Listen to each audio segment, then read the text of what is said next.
Okay, I think it's just about time to start, and I wanted to visit the website again because I made some changes, kind of updated week 5, but I kept changing my mind on exactly when we were going to do what this week because there was some uncertainty about when and where was the best time to do our first round of paradox presentations. No stress, it's just draft 1. We want to make sure that if you don't have the argument kind of right, that we work on that aspect of it. And my hope is that we can practice those talks one more time and then give a final set of presentations. Because as you'll see, we're almost, we're going to be getting into chapter 17 soon. Chapter 16, it's called the clock paradox, but we called it the twin paradox. That's what most people call it. And Hannah's going to be presenting on that, and I'll probably work with her to make sure that some of the kind of arguments that I would have presented associated with that are introduced in her talk to address some of the, I guess, suspicions that people had when they first heard about the twin paradox. We haven't resolved those yet. We've only given a partial resolution.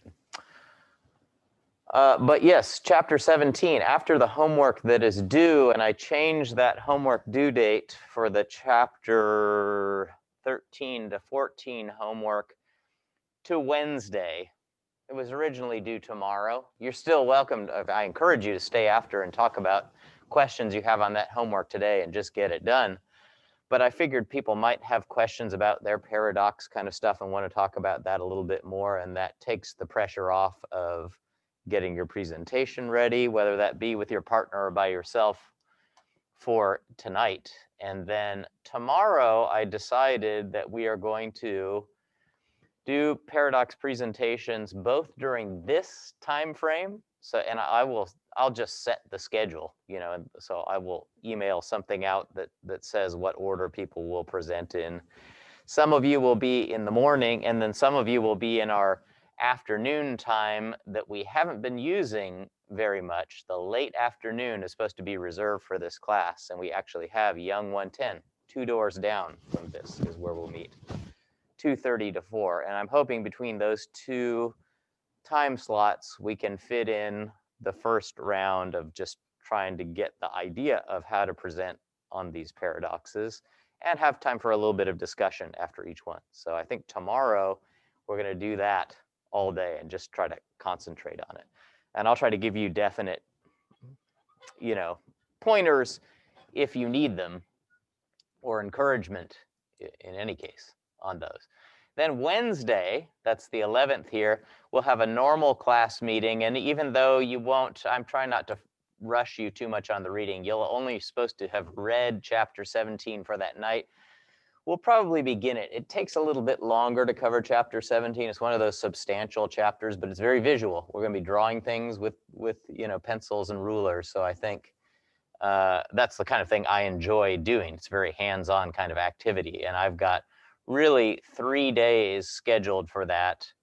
And then after that, we've only got chapter 18, which is on E equals mc squared. And I thought if we have time for that, it certainly is a good thing to hear about if you don't understand. Most people don't understand, unless you're a physics major, what E equals mc squared entails. So we'll be talking about that, I hope, during the last week and doing a couple more rounds of our paradox presentations. If the mood so strikes me, we may do another round of paradox presentations on Friday. I'm not really sure yet. So this stuff is going to be developing. Any questions on homework? First round of presentations. If you want, stay after today and talk to me about your presentations or the homework. Happy to do that. I have a meeting with Muchiri at 11:45, but I don't think we might. I'm just going to stick to chapter 15 today, and I don't think it'll take quite the full hour and 15 minutes. So we'll maybe have a little bit of extra time. Okay, so that's the website. Let me minimize that. And go back to where we were. This was a summary I think I showed. This is probably not going to work. Oh, it does work. Great. a summary I showed at the end of last time, just kind of summarizing everything we've done. I like to summarize at a very high level so that you can get a view of the whole course. Of course, we started out talking about the principle of relativity and the constancy of the speed of light. Those are our important starting points. The constancy of the speed of light seems ridiculous, but there's a lot of experimental evidence that's been developed for that since the original experiment. Then there are 3 big effects that we spent a lot of time, deconstructing. That's in chapters essentially 4 through 7, length contraction, time dilation, relativity of simultaneity. The Lorentz transformation, of course, it contains all of those inside of it, and it's actually much more convenient to use in cases where it's not directly set up to use the time dilation or length contraction and so on, or your events aren't simultaneous in one frame. Then it's hard to use that or those formulae we had for the relativity of simultaneity. Uh-oh, that's not a good sign. There we go. And then last time we talked about the relativistic velocity addition formula shown over here. It's kind of confusing because you have to remember what u, v, and w are. U is the speed of some object as measured in one frame. V is the speed of that frame with respect to a second frame. And then w, this formula tells us how to calculate w, which is the speed of the object with respect to the second frame. So it tells you how to, if one person sees something moving with a certain velocity, how does another frame measure its velocity? And one of the consequences was that if the object's speed is less than the speed of light, it's still going to be less than the speed of light in any other frame. And it doesn't matter if you think about throwing something out at a high speed and do that 50 times, it's never going to become greater than the speed of light with respect to any frame. That's what that last bullet point is saying there. That's Merman says that as a way to go faster than the speed of light that doesn't work. Okay, it's a reasonable thing to do. Just to finish up that discussion, here were a few reading response questions that I put up from chapter 15. As we have known for some time now, objects cannot travel at a speed greater than c, but they can travel can they travel faster than light itself? Light can be slowed down. So here's an idea about maybe how they could travel faster than the speed of light. Light can be slowed down in water. We talked about that at the beginning, probably chapter 2. So if someone could travel faster than 3/4 c, suppose that's the speed in water or some other clear substance, while light is slowed in water, what would we see? Well, I'm not really sure how to answer what we would see. I haven't thought about that very carefully, but I think I mentioned that this is an effect that happens all the time in nuclear reactors, or anytime you send particles that are going very close to the speed of c, all of a sudden into a transparent medium, like glass, or usually the case is water. So in a nuclear reactor, you store your fuel rods underneath, in a big pool of water. You've probably seen pictures down looking at the fuel rods where you see them actually glowing. That's not a CGI effect. That's actually, there is some glowing there. And that effect is called Cherenkov radiation. And that's because these particles that are being released in the nuclear decay of the material are going faster than the speed of light in the water. They're not going faster than the speed of light in a vacuum, but at least the local speed of light in the water. And each one gives off something that's analogous to a shock wave. When a fighter jet is going faster than the speed of sound, you don't hear anything as it's going toward you, and all of a sudden when it passes you, there's this big sonic boom. If you've ever heard one of those, it's quite impressive. I mean, if you're surprised by it, you really think a bomb went off in the city or something like that. So we, as an observer of this, would see some kind of radiation that corresponds to going faster than the local speed of light. But still, we don't consider that to be faster than the speed of light. When we say faster than light signals, we're not talking about this kind of effect. We mean faster than the speed of light in a vacuum. This going faster than the speed of light in water or glass doesn't cause any problems for anything. Say light is traveling in air and then travels through water. Would it instantly change speed from c to 3/4 c? And the answer is, well, essentially yes, if you're talking about a pulse of light.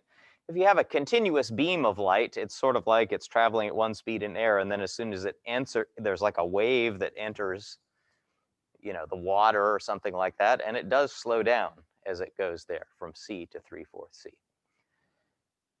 I just can't imagine something reach a speed instantly, like that. It seems like there would have to be some period of acceleration, even if that period was incredibly short. Well, I think this is referring to the fact that Griffiths at the end of this chapter says, well, we've shown that you can just never get something up to a speed c or past c by successive acceleration. So by accelerating a little bit faster than you and then sending something ahead of that faster than it, and so on.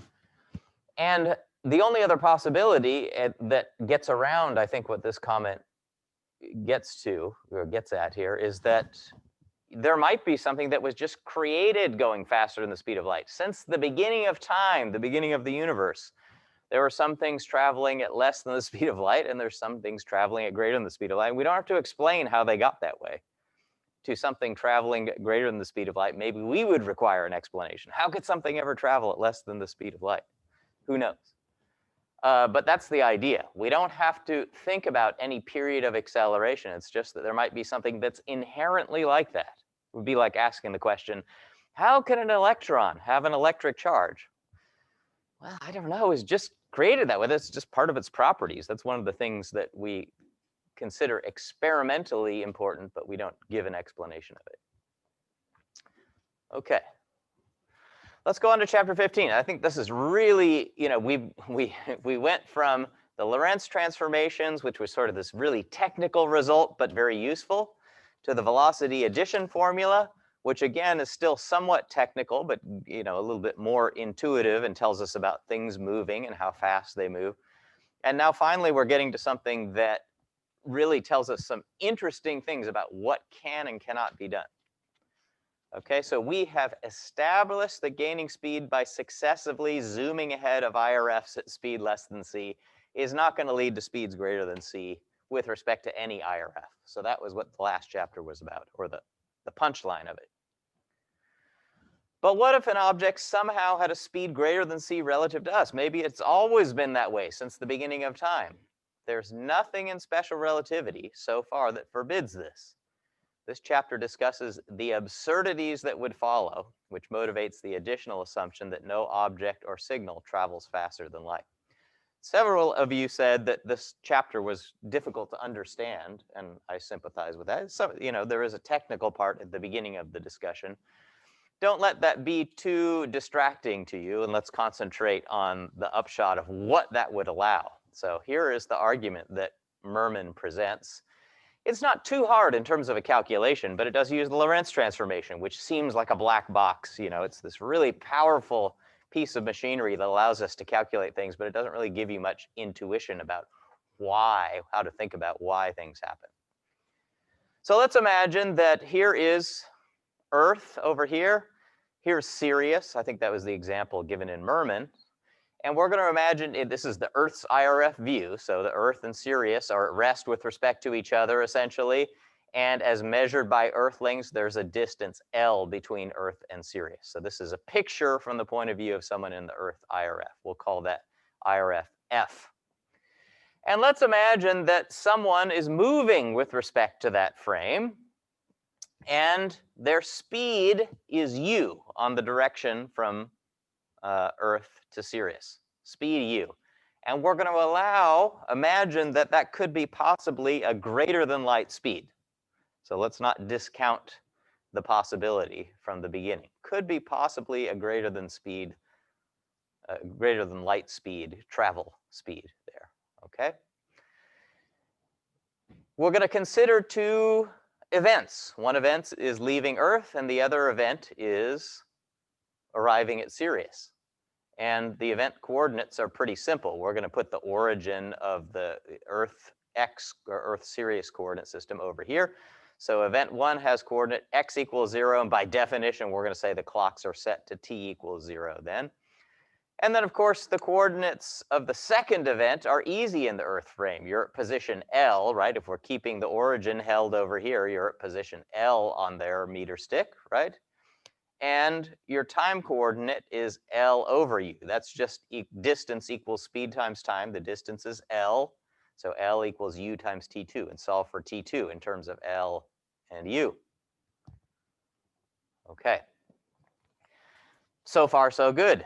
Doesn't seem like there's anything problematic. But what we're going to do now is consider the view of these same events from the point of view of another IRF that's moving from Earth towards Sirius in that direction at some perfectly normal speed, a speed less than the speed of light. So we're not assuming anything wildly outrageous about the relationship between F and F prime. F prime is moving at some subluminal speed with respect to F. Okay, and now let's calculate what the event coordinates for the leaving event and the arrival event are in this other frame. And here we're just going to mechanically turn the crank using the Lorentz transformation equations shown down there below. When I plug in x1 equals 0 and t1 equals 0 into this equation, that gives me x1 prime equals 0 because the numerator would be 0, and t1 prime is 0 because the numerator would also be 0. That's easy. The more interesting case is for the x2 event, the arrival event. When you plug it in, it looks like kind of a mess. Not my favorite set of relationships, but that's okay. What we're going to do is so we just plug it in. Of course, we have that square root in the denominator because it appeared over here. In the numerators, we just plugged in this stuff that was up here. And we're going to factor the numerators. In the first case, we're going to factor out that common factor of L in front of some parentheses. And in the second case, I don't see a common factor of L over c squared, but you know, in this first one, I don't see a factor of c squared in the denominator, but I could always multiply by c squared and divide by c squared to force there to be a factor of L over c squared there. And then I can factor out that common factor of L over c squared in the T2 prime expression. So I factored the numerator. Why do we care about that? Well, you got to think carefully about those factors. It's possible that, is it possible, we're asking here, that T2 prime, notice T1 prime is 0. So if T2, so T1 prime is in the moving coordinate system, F prime, when did the leaving happen? And T2 prime is when, relative to that, did the arrival happen. Is it possible that T2 prime could be less than 0? Because notice, T1 prime is 0. So according to F prime, it was T equals 0 when this ship left, and it's T2 prime when it arrives. Could T2 prime actually be less than 0? If it's less than 0, that means the arrival event is assessed to be before the leaving event. If it occurs before the leaving event, we're going to have to think about that. But let's think if that's possible just by looking at these somewhat unwieldy expressions on the right-hand side. The sign of T2 prime right here is determined by the thing in the parentheses, because notice a square root by definition is always a positive square root. A square root itself can never be negative. So the denominator is never going to be negative. You know, the argument of the square root could be negative, but then we'd be a little bit worried. We wouldn't really know how to think about this. But in terms of getting a minus sign here, the square root can never be negative. And L is positive and c squared is positive, so this thing out in front can never be negative. But the thing in parentheses has a subtraction, so it could potentially be negative if the second one is bigger than the first thing that we're subtracting, right? So the sign of T2 prime is determined by that factor, which I'm showing down here. And let's consider several cases. The first case I'm going to consider is, suppose that the speed of this thing is actually less than the speed of light. Okay? If it's less than the speed of light, then if I look at this first thing in that difference, if u is less than c, you know, maybe 0.9 c or something like that, right? Then that c could cancel with one of the c's in the numerator, and I would have something that's left that's like c divided by 0.9, which means this is going to be bigger than c. So the first thing in that set of parentheses is bigger than c. But we've assumed that v, the speed of this second IRF with respect to the Earth IRF, is less than c. It's a normal relationship between the two IRFs. And therefore, the first term is going to be bigger than the second term in the parentheses, and it's going to be positive. So there's no time reversal of the events. So if this ship is traveling at less than the speed of light with respect to Earth, then in IRF F prime, its arrival is still going to happen after the leaving of Earth. Okay, nothing problematic there. Let's now investigate the second case. What if U is greater than C? Well, then something problematic does happen. In that case, you know, this U in the denominator right there might be like 1.6 C. And then one of the C's would cancel with the numerator, and I have something like C divided by 1.6. C divided by 1.6 is less than C. If you divide by a number bigger than 1, you get something less than C. So that's what I'm saying down here. This first term in the parentheses is less than C, and therefore, when we subtract off V, I could choose V less than C. You know, let's suppose this is a number less than C. Maybe it's like 0.8 C. Then I could choose V to be 0.9 C, and I would get a negative quantity in there. So the upshot is, if we choose V between C squared over U and C, there's some leeway there. We're assuming still that IRF F prime is moving at a speed less than C with respect to Earth. All this range of values is all less than C. And that could make the arrival happen before the departure, because remember, the departure in that frame occurs at t equals 0. So if this is negative, that means it happens before the departure. Okay, ship arrives at Sirius before departing Earth as seen by F prime observers. Well, so what? Here's Merman's kind of, you know, not really over the top, but he makes a big deal about it. Unlike many differences of opinion, we're used to difference of opinion between different IRFs. Already having been discussed, this one cannot be tolerated for the following reasons. Suppose the ship crash lands on a planet near Sirius, killing all the passengers and making the ship inoperable. What would F prime observers see? Well, F prime observers see the crash landing happen first, and only later does the ship leave Earth. So what would they see? Well, you tell me what they would see. You guys read the chapter. Yeah, you're going to see all of that stuff about the crash landing has to, I mean, if those two events are in reverse order, then all the events in between are also going to be in reverse order. And so we're going to see the whole thing play out in reverse. Okay, so I put it kind of in my own words, but I think Merman says kind of the same thing. Clouds of dust and broken wreckage would reassemble into a working spaceship, while astronauts rise from the dead and depart in a time-reversed crash landing.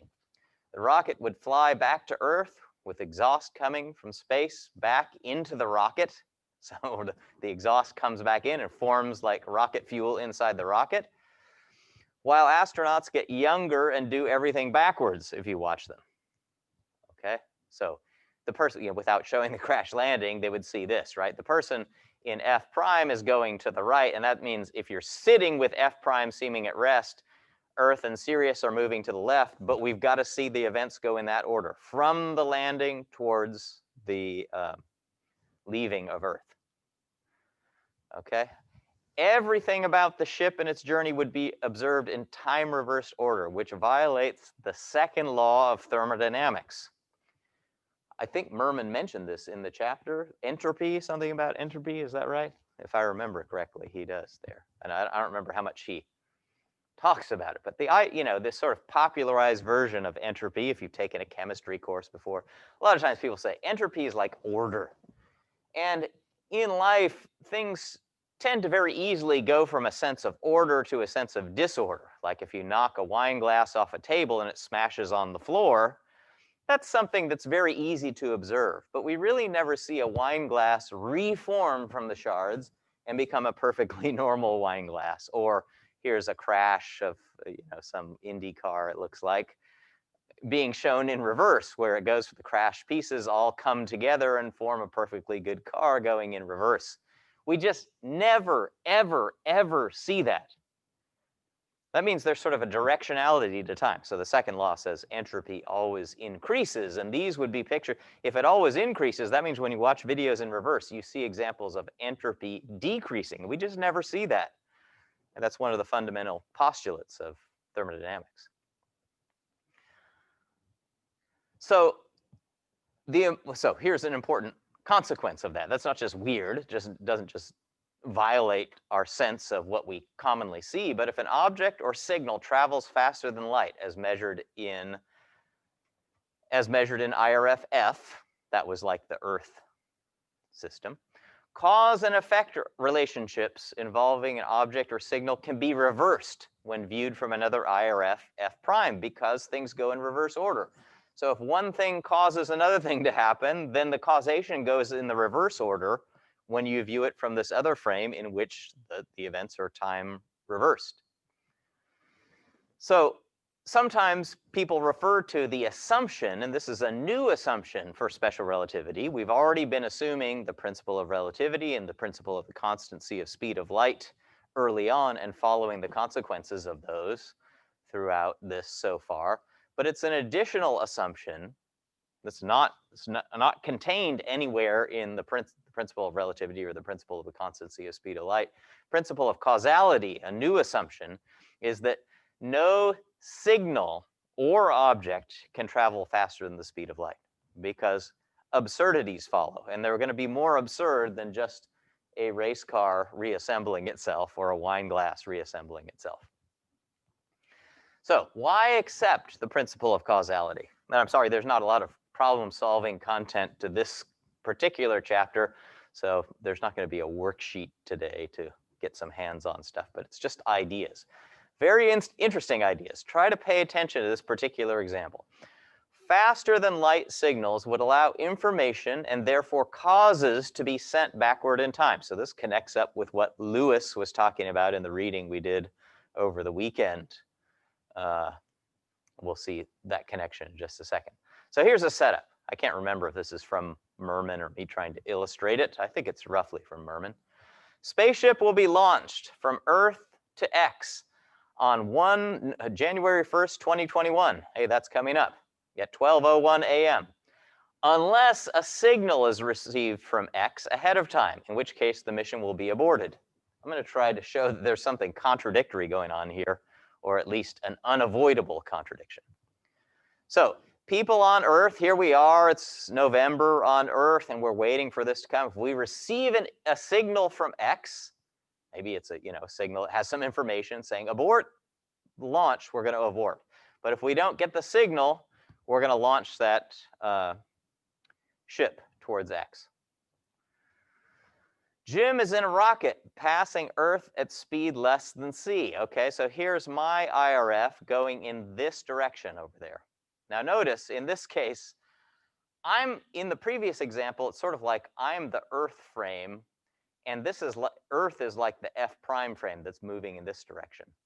Okay, I'm in a rocket passing Earth at speed v less than c, moving away from X, so I'm heading towards the left in this diagram. And I happen to be doing this right at the correct time when the launch is supposed to take place.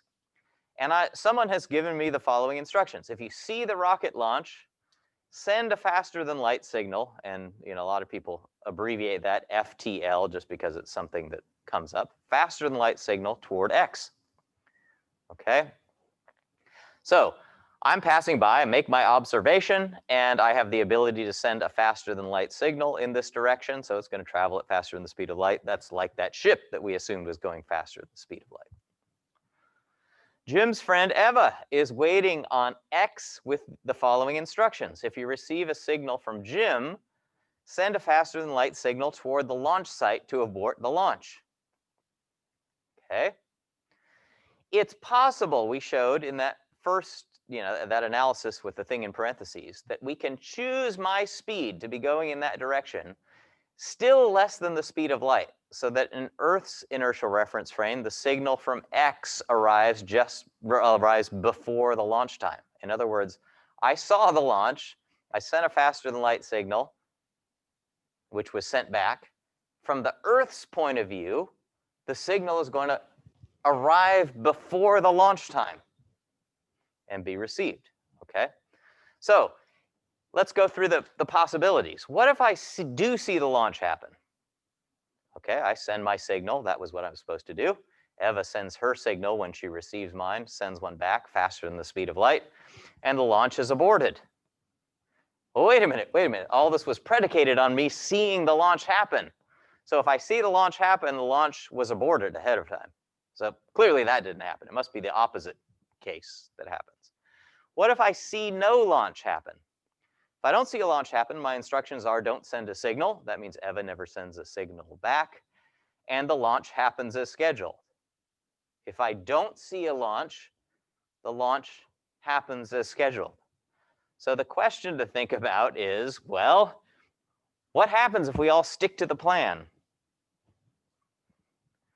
And it's unclear. It's hard to imagine because either way we say if X happens, X doesn't happen.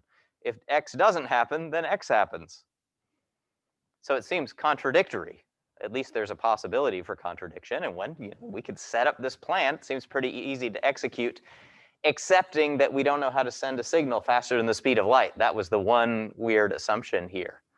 So that's a good reason to maybe not accept that signals can travel faster than the speed of light, just because it leads to a situation where we're not even sure how to think about things.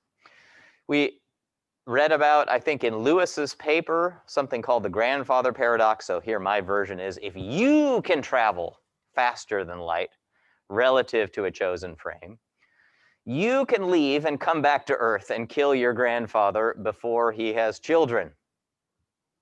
And therefore, you shouldn't be there. Okay, now that's assuming that you can travel faster than the speed of light. Maybe we can only send some, non-human signal faster than the speed of light. If that still causes problems. If you can only send faster than light signals, maybe there's some exotic particle that we haven't discovered yet that always travels faster than the speed of light. You could decide before having children not to have children if you receive a signal from X. Instruct your child to send the signals with Eva on X as above. What happens if you stick to the plan? I know it's a little bit mind-bending there, but it's the same situation. If your child is there to send the signal, a signal is sent that tells your parent not to have children, or you not to have children, in which case, if you stick to the plan, if you really stick to the plan, what's going to happen? Well, it sort of undoes itself. We saw a lot of those in the reading from Lewis, sort of inconsistencies between what might have happened and what we know already did happen. Okay, so we can come up with lots of interesting consequences, and that was part of the subject of Lewis's paper. How exactly could that be possible? But here in special relativity, by far, almost everyone assumes or takes a third principle in addition to relativity and the constancy of speed of light, called the principle of causality. We already use PC, so I don't have an abbreviation for this one because this would be another PC. That means no faster than light travel. You can't go somewhere faster than the speed of light relative to any reference frame. And you can't send any signals because they both lead to problems, inconsistency. Almost universally accepted as a postulate in special relativity and as a requirement for any new theory. So, if you're someone studying string theory or quantum field theory, some of these exotic areas at the frontiers, more or less the frontiers of physics, anytime you have a new theory of physics, it has to be consistent with causality. That's just one of the basic assumptions. Because if it weren't, nobody even really knows how to think about what the universe is at that point. They don't really know, there's no sense of cause and effect, but we don't even know how to make sense of everyday kind of actions. Okay, so maybe it's just as simple as saying we said we can't accelerate something faster than the speed of light. Maybe just none of those particles exist. Okay, and speaking, let me just do one last little discussion here about reversing the time order of events, and then I think I'm going to quit a little bit early today to give us a chance to discuss our paradox presentations in office hours and also homework. That'll give us a little bit more time because I have to be back in my office by 11:45. When is it possible to, oh, and I can't forget to return the exams too. For those of you on Zoom, I'll do the same thing that I did last time. I will scan your printed copy that I've marked up, and hopefully it'll be legible enough that you can see what I've marked on there. And I haven't done that yet, but I'll do it this afternoon, hopefully. I've got a pretty busy afternoon today. There's a faculty meeting, and I've got, everybody knows there's advisee meetings going on now, so I've got to start meeting with my advisees before we start registering next week. When is it possible to reverse the time order of events? We already talked about, if events are simultaneous in one frame, they're probably not simultaneous in some other frame. When is it possible to reverse the time order? And this is, something that's not too hard to remember. It's sort of a rule of thumb. And I'm not going to go through the derivation. It's pretty easy to show just using the Lorentz transformation. But here's the upshot of it. Suppose in IRF B, there's some event that happens, and then later on there's another event that happens. How do I know if I could then view those two events from another IRF where they would happen in the reverse order? Maybe I should have showed them as different colors so that we could easily see the difference. I haven't taken, the fact that they're moving and all that stuff, but maybe in this frame, the second one happens first and the first one happens second. They reverse time order there. When is that possible? And this comes directly out of the Lorentz transformation. Okay, what is capital D? Capital D is in that first frame's point of view. I called that IRF A up here, where one event happened and then the other event happened. Let's call the distance between those events as assessed by IRF A, whoever was observing them in the first place. The distance we'll call D, and the time between the events we'll call T. And so we're going to be concerned about whether D over T is less than C, or equal to C, or bigger than C. If D over T is less than C, well, that means that something going at less than the speed of light could be present at those two events, right? If D over T is less than C, then if I send something at speed D over T between the two event locations, relative to the view where we're looking at this here, that new IRF would be present at both events. They would appear at the same location. If that's true, then these two events might potentially have some causal effect on each other, right? Because certainly, you could go between the events at less than the speed of light. I could send a speed of light signal that would get there even faster than me traveling at less than the speed of light. So there potentially one would cause the other one to happen. And it seems like some problem would happen if we reverse the order. If one is causing the other one to happen, I could make it contingently caused by it in some way that if we reverse the order, things wouldn't make any sense anymore. But thankfully, it turns out here, it's not possible in this case. In other words, if it's possible to travel between these two events, so in your new IRF, they appear at the same location at a speed less than C, then it's not possible to reverse the time order of them. That just comes directly out of the Lorentz transformation. But it is possible to reverse the space order of the events. I'm trying to draw a symmetry between time and space. You can't reverse the time order, but you can reverse the space order. Maybe, let me try to illustrate by just showing things in space here. You could imagine make sure I'm on the screen here, one event happening here, and then a later one happening over here by the door, right? In a particular frame, that's where and when we see them happen. But they're not separate. I mean, I could easily travel between those two events at a speed less than the speed of light. In fact, I could go at a speed less than the speed of light and be beyond the second event. So let's suppose I'm passing this first event right when it happens, but I'm going super fast so that by the time the second event happens, it's happening behind me. So in the original frame, we would say the first event occurred in this direction relative to the direction I'm facing. The other one occurred in that direction. Whereas in the second frame, the first event occurred here and the second event occurred back there. So they're reversed in their spatial orientation with respect to each other. And that kind of thing happens all the time. That shouldn't be surprising at all. I mean, I can reverse the spatial orientation of events just by, as long as they're not too quickly related to each other, I can just easily walk past the second one and then it's behind me. Nothing unusual happening there. But the important thing is that if they're related in that way, I can't reverse the time order of the events. And that's good because they could possibly have a causal effect on each other. If light, so here's the intermediate case, if light can travel between the events, then they can just about be made simultaneous and equilocated. Oops. In other words, if this one happens over here, and then this one happens over here, and that just gives just enough time for a pulse of light that was emitted for this one to arrive just in time to be at the location of that one. That means they could be turned so that they happen at the same location if you were traveling right at the speed of light or very, very close to it. And they could be made simultaneous too. It's possible to make them simultaneous in that particular case. That's not completely clear from the diagram here. You can't reverse the order of them, but you can make it so that they're almost reversed. They're simultaneous. They're just about to be reversed if you could only get it a little bit more. And then finally, if the distance and the time are such that the speed required to travel between the two events, in other words, be present at the two events, is bigger than the speed of light,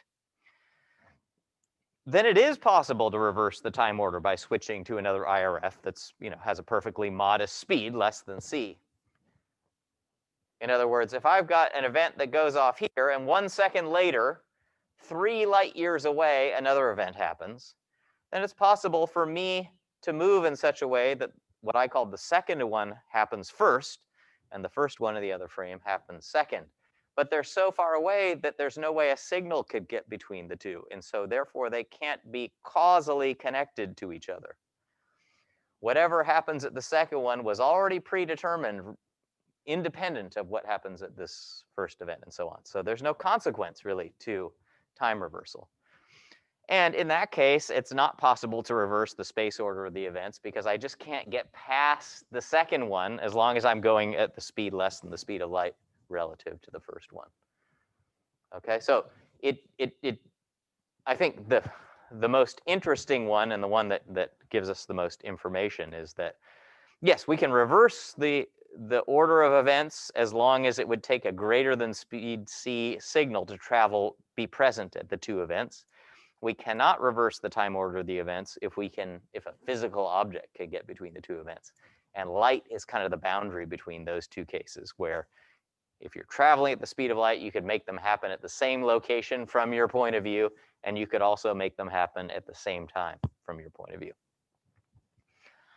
Okay, any questions on that?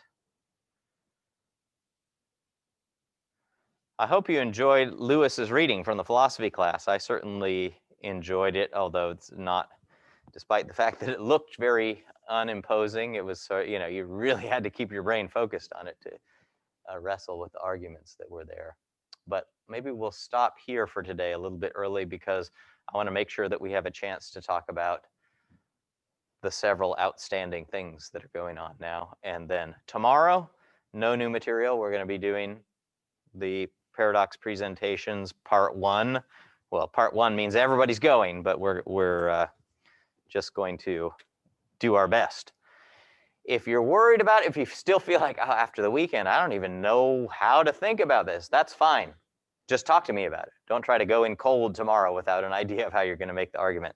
Let's talk about it today, and then do your best for tomorrow, and we'll try to shape up for the next one and then have it in really good shape for the final presentation, whenever that ends up being. Okay, I'm going to leave Zoom on for a little bit just to make sure that if anyone wants to talk on there, I'll try to pay attention to you a little bit earlier than those in the room. If not, I will see you in our philosophy class.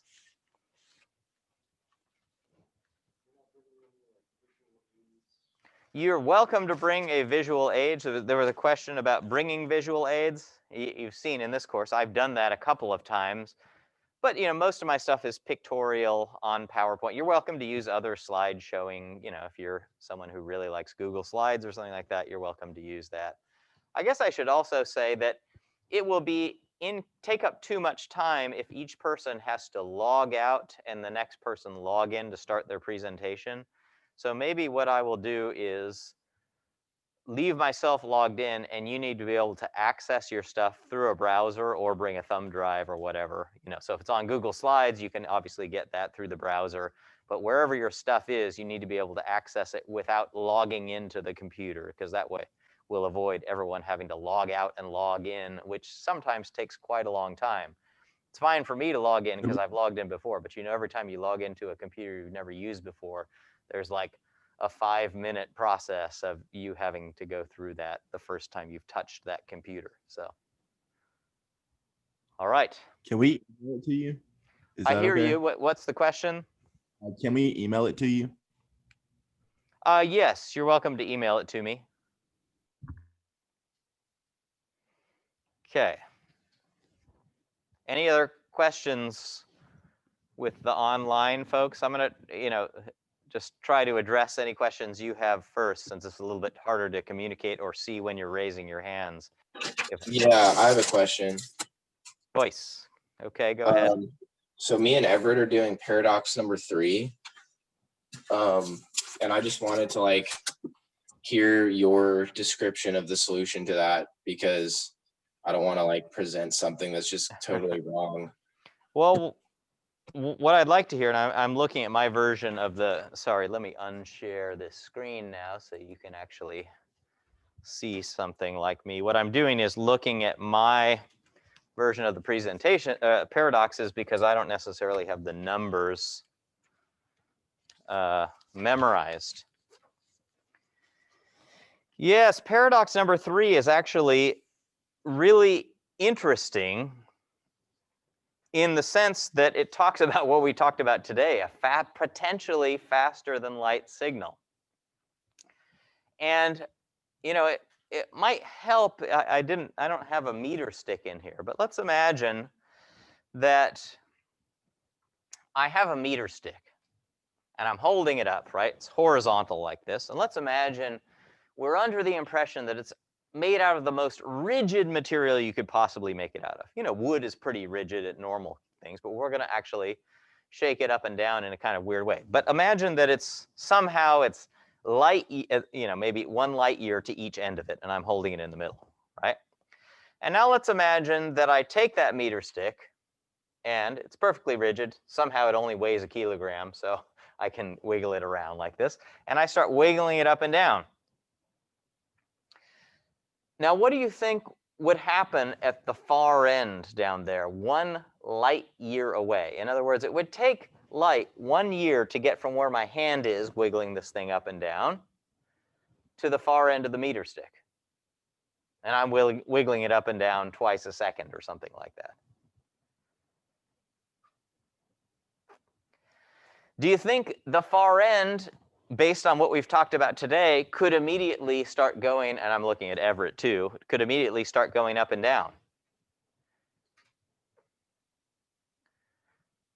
I've built the most rigid meter stick possible, and let's imagine that it's light enough for me to actually move up and down like this. Okay, we can make things sort of lighter and lighter. It's not unimaginable that something like that could be done. And then I shake the center up and down. Well, what would happen if the far end, 1 light year away, went up and down instantaneously with it? Because it's perfectly rigid, right? It shouldn't be floppy at all. There should be no delay. Wouldn't I be able to send a faster than light signal to that far end? Right? I could say, hey, I'm going to tell you who won the election the other day, right? And I have some Morse code where I do this, and instantaneously, 1 light year away, they get that information. That means I've sent a faster than light signal 1 light year away, and it only took me a couple of seconds to do my Morse code kind of thing here. So that seems to cause some sort of problem. And the idea is, in special relativity, it's actually impossible for something to be completely rigid. If you, well, let's imagine, just to keep the meter stick, this extra long meter stick example going, let's imagine that I'm under the impression that I shake it up and down. Let's make a really, crazy way to shake it up and down where it instantaneously changes direction. When I get to the top, it's like a ball bouncing between two walls, right? It goes up and then it instantaneously changes direction, as seen by me in my IRF. So what I'm seeing is this, I don't care how I have to do it, but I'm getting this thing going up and down like that.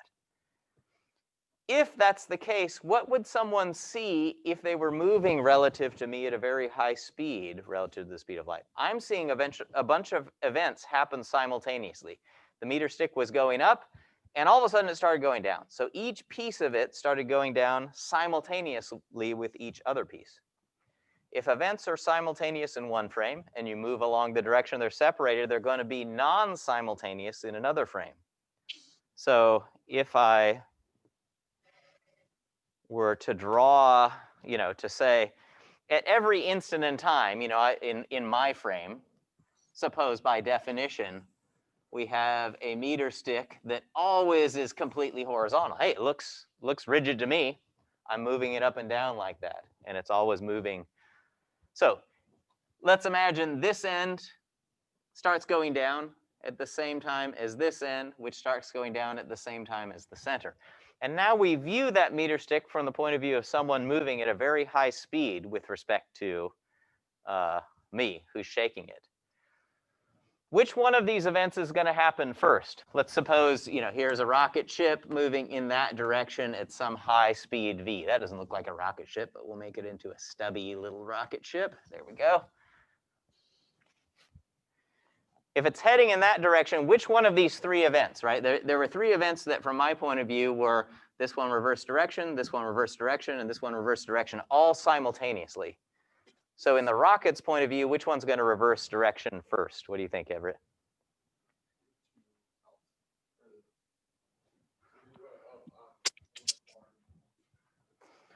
Oh, and I'm realizing that I didn't hand back the exams, and that may be part of the reason you guys are hanging back in here. So, sorry, is it the one it's heading toward? Yeah, the one it's heading toward is always the one that happens first. That's one of those, sort of takeaway kind of things. I should say, let me say a little bit about the exam, because I didn't really say anything, and I totally forgot about it, as I often do at the end of a class when I'm intending to hand it back.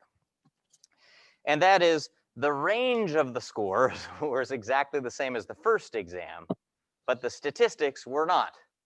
In other words, on the first exam, they ranged between the 60s and the 90s, but there were a whole bunch of you in the 90s on the first exam. On this exam, it was sort of spread between the 90s and the 60s. There were 4 scores in the 90s, a handful in the 80s and the 70s, and even in the 60s, a small handful there. So definitely, if you scored in the 60s, I'd like to just sort of debrief with you about what might have happened on this exam, but try not to worry about it excessively. I haven't put the solutions up because Muchiri is going to take the exam tomorrow. He's a little bit behind because he keeps getting power outages and things like that. And so he's taking this exam tomorrow. I can still scan the solutions and email them to you guys minus Muchiri, which is a possibility.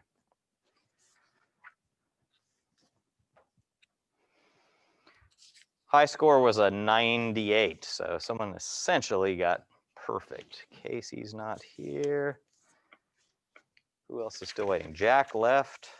Jacob's here. Okay, so I think that's everyone who's here. Let's go to your paradox now, the setup, right?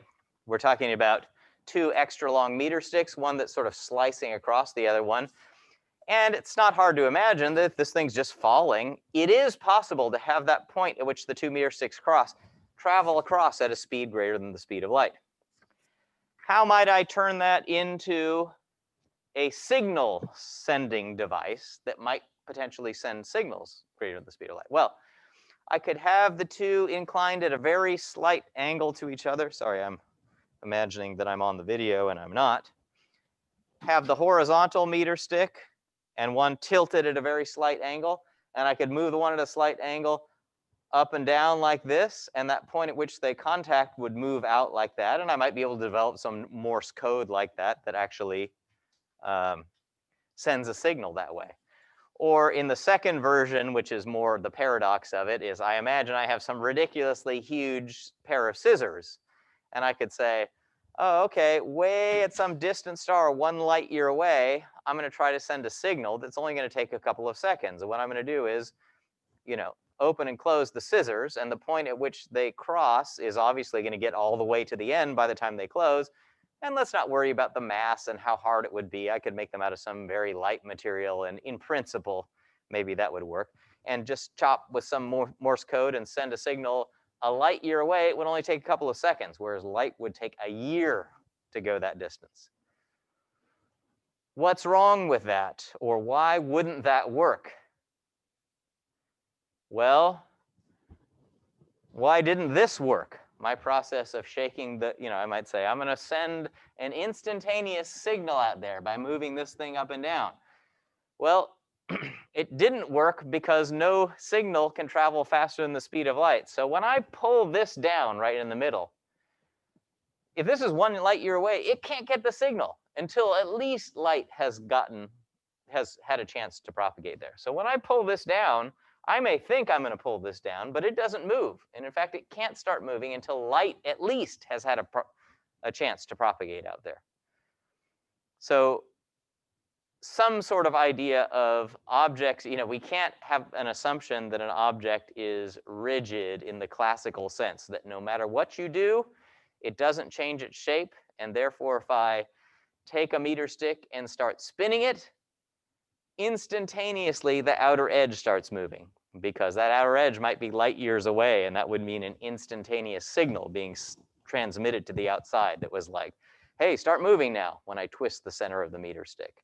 And if it's a light year away, it has to take at least a year for that to get there. So in special relativity, strangely enough, there's no such thing as a rigid body, a classical rigid body. All right. Royce, was that enough for you? Is Royce still on? Yeah. Yeah, I think that gave me a good understanding. Thank you.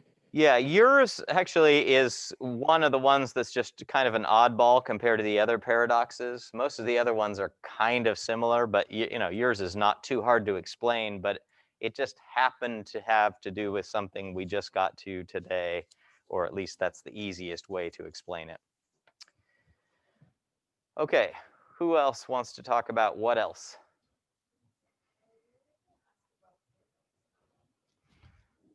Okay, and I can't remember, are you and Emily partners? Okay, so we can kill 2 birds with that. And let me end this since Royce is off now.